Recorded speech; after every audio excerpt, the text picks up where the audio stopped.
Aguinaldo Shrine. Nasa main hall po tayo.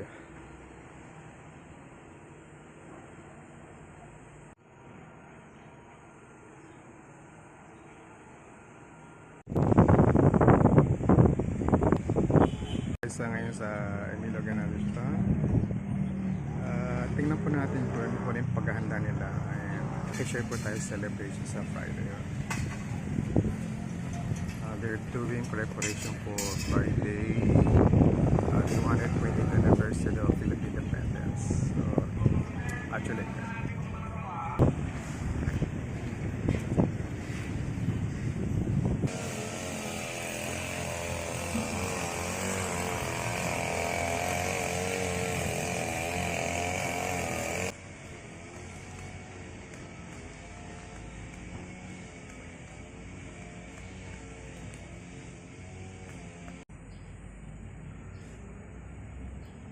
so ito po ngayon yung itsura ng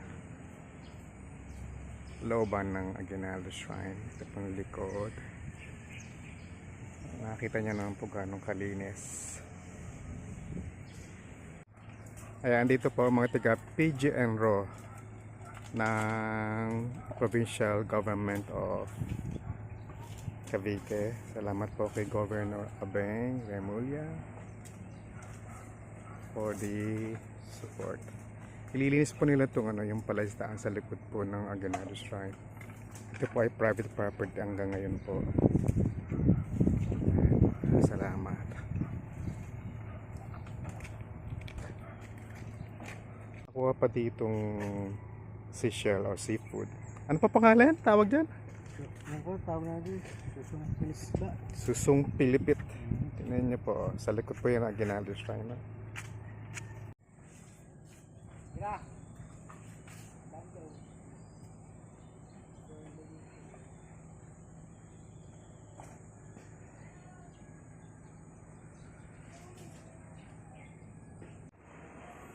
Nasa loob po tayo ng Emilio Aguinaldo Shrine. Nasa main hall po tayo.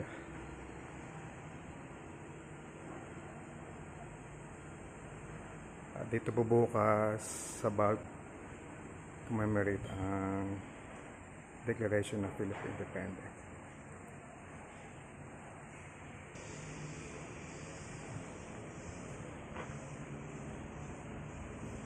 Pababa pa tayo ng main staircase. Na ako. Ano po kayo, sir? Ay, wow. Thank you Akatuwa naman. Welcome po.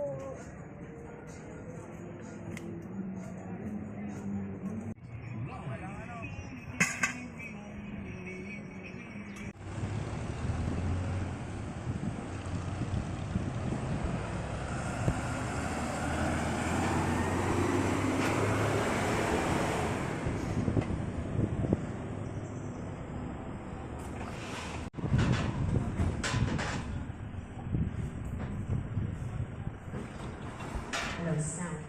Sound check.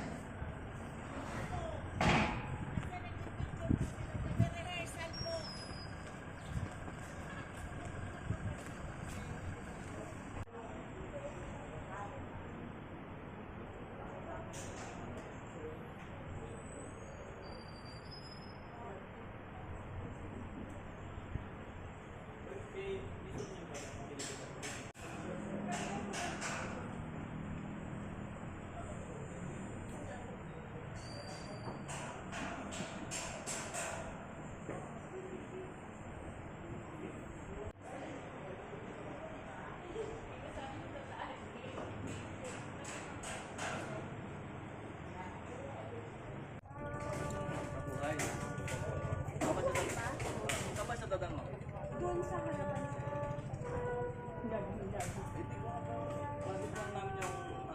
Tutugtugan na lang siya.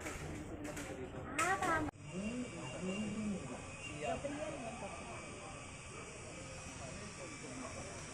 Lalawigan Francisco Gabriel Abeng Remulla.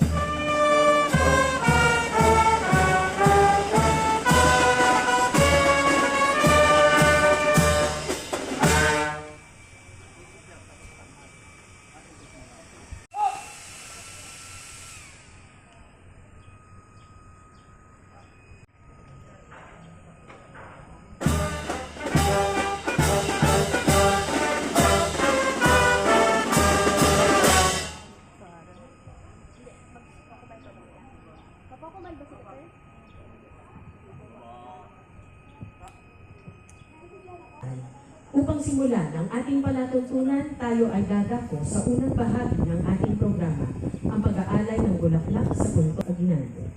Ang mga bulaklak mula kay Pangulong Ferdinand Romualdez Marcos Jr. ay naialay na sa puntod ni Pangulong Emilio F. Aguinaldo. Ang pag-aalay ng bulaklak sa puntod ni Pangulong Emilio unahan ng ating panauhing pandangal, Punong Lalawigan Francisco Gabriel Abeng Remulla at sasamahan ni na Punong Bayan Cynthia G. Aguinaldo ng Kawit Cavite at ni military host.